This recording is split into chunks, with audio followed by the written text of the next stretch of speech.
piece.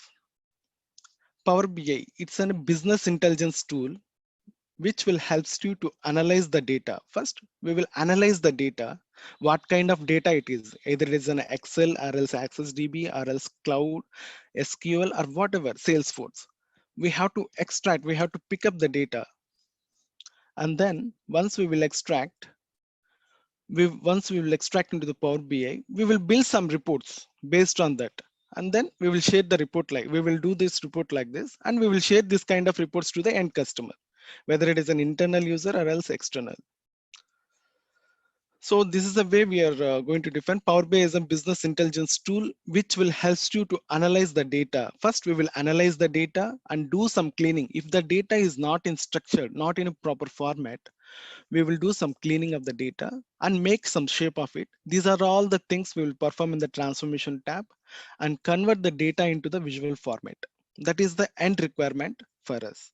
We have to find the data and we will do some visuals based on the availability of the Power BI charts, and then we will share the reports. We will prepare the reports and dashboards and share the reports to the end users.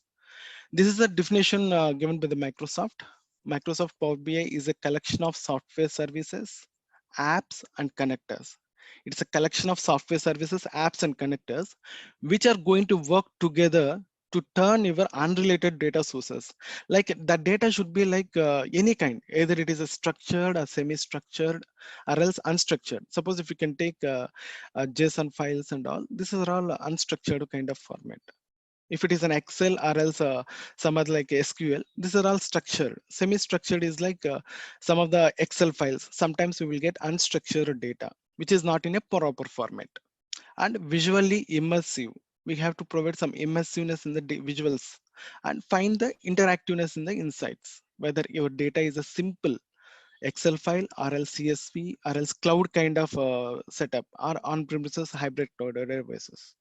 There is an SQL or a Dynamics. We can able to connect any kind of data sources. I just mentioned here like SQL, Dynamics 365 and Business Central and SharePoint. We can connect any different kind of data sources because Power BI is supporting more than 250 plus data sources, and still it is some of the data sources are beta version. They're still working on to get any kind of data into the Power BI. We can able to pull any kind of data like this, SQL, Dynamics 365, Oracle and SAP. And let's on the top of it, we are going to easily connect your data sources. Once is there any like unstructured or something, we can clean the data and then do the modeling in our data. We can bring some relationships on the underlying data sources. And finally, what we will do the visualization. Visualization is the most important thing we are going to perform. 80% of our time we are going to spend in the visualization time. And we can discover some insights. And then finally, we will share whoever, whether it is an inside customer or outside, we are going to share the end users by doing the sharing option. So this is the ways we are going to define the Power BI. We can able to connect to these kind of different data sources, and we will do some visual development in the Power BI desktop. And finally, we will share the reports to the end users. Coming to this Google Trend, just now where I discussed with you, the why Power BI. I would like to say 5 important reasons. It's the most important, like in Google Trends, is the most searched tool in that. When compared to the Tableau, if you can compare it, this is the growth it is going on because it has been published like 5 years back. This is the trend. And if you can compare with the Tableau, it is started in 2011 at 10, I think. When compared to this, within 5 years, the growth rate is like this much trend, and most of the companies are adopting because it is coming with Office 365.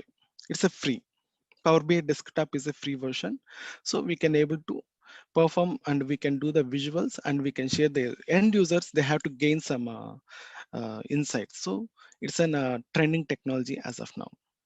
So and it is also supporting maximum features like monthly.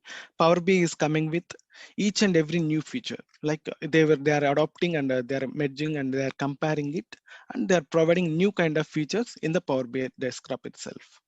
And coming to the costing part, it is one of the cheapest tool compared to the other visualizations tool like Tableau or else ClickSense.